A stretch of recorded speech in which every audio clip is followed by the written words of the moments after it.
Yo, what is going on, guys? It is your boy Kirohh here, and today I wanted to give y'all a quick deck profile for the first starter deck in my game, Quest for Dominion.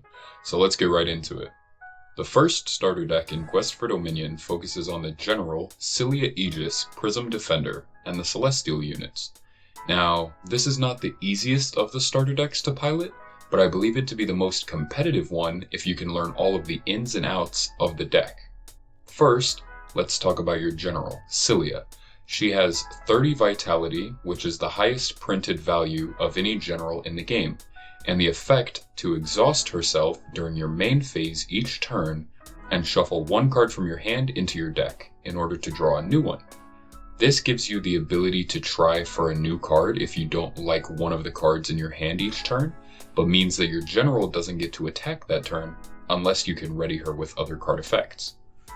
This means that you'll have a very consistent deck inherently just because you play her, and that you need to make decisions each turn about whether or not you want to attack and which card you don't mind shuffling away for the time being. Now onto the units. The Celestial units all have one of the following gimmicks that either generate magic markers or do things based on the number of those markers on your field. Your one-cost units will mostly focus on generating more markers for your bigger units to take advantage of. Hippopotamus puts a magic marker on any of your units when you call it and also draws you a card. Platypere places one magic marker on up to 2 units you control when destroyed. And Rabat places a magic marker on each of your units that don't already have one when it is called. Your 2-cost units are a mixed bag. Some of them help you generate more markers, whereas others benefit from having markers on them. Arteru, for example, places 2 magic markers on themselves when called. Dolphon places a magic marker on a unit you control when it attacks, and Beaveraf permanently gets +1 strength for each magic marker on it. Magic markers don't do anything on their own, so having a card like Beaveraf to take advantage of the ones you do generate is important for the deck's success. The final units in the deck are Chipmonkey, Rhinobara, and Whalephant. Whalephant is able to send any unit on the field to the top or bottom of its owner's deck when it attacks, given you have equal or more magic markers than its durability value, while the other 2 are vanilla units that have good stats but no other inherent benefits. Next, let's move on to the deck's tactic cards. The first 2 tactics we will talk about are the one-costs, Strafing the Stars and Summoning Starlight. Strafing the Stars is a quick tactic, which means it can be played at any time you have priority during either player's turn, and it gives one of your units +X durability while strafing is on the field. X is equal to the number of magic markers you control in this case. Summoning Starlight is a tactic that can only be played during your main phase and allows you to draw a card and place 1 magic marker on any Chimera unit you control. These tactics can easily be used alongside most of your units to support your game plan and give you that extra bit of needed protection or consistency respectively. Celestial Rampage is a game ender card that allows you to give each of your Chimera units +X strength while Rampage is on the field during your battle phase, with X being equal to the number of magic markers you control. Stardust Stomping, on the other hand, is a removal tool that can be used during either player's battle phase as long as you have priority to send target unit to the top or bottom of its owner's deck, given that you have equal or more magic markers than the target's total strength value.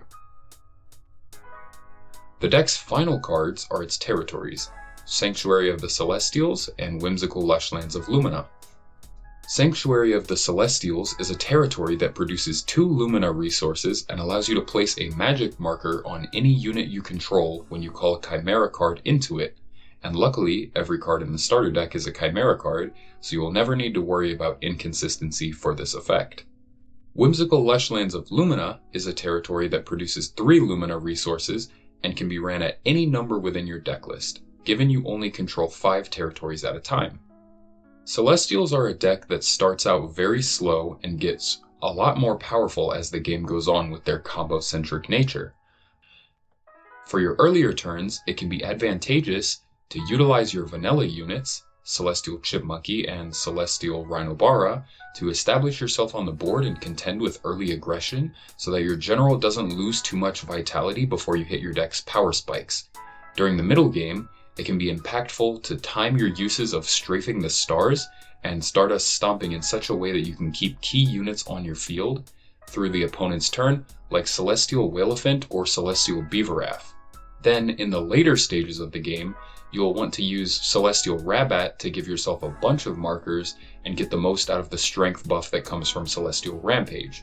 Beyond that, it can be pivotal to know when to send opponents' cards to the top of their deck to delay their next draws with Whalephant and Stomping's effects, and when it is better to send those cards to the bottom of the deck with the same effects because you might not want to deal with them.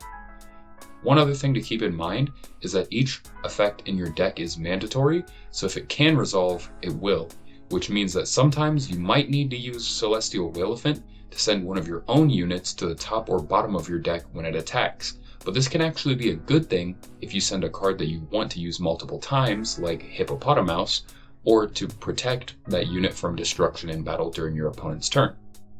All in all, the deck has a very simple gimmick with a lot of different avenues for how you can best utilize your card's effects, which means that while playing the deck, you can effectively respond to anything your opponent might be able to throw at you, but you will need to make a lot of decisions to fully optimize how your deck plays. That's it for the Syllia starter deck in QFD. If you enjoyed this video, be sure to like and subscribe to keep up with my content about the game as I post it. If there's a specific faction's starter deck that you'd like to see me post about next, let me know in the comments. I also hope that you are having a wonderful morning, day, night, or whenever it is that you may be watching this, and I will see y'all in the next video.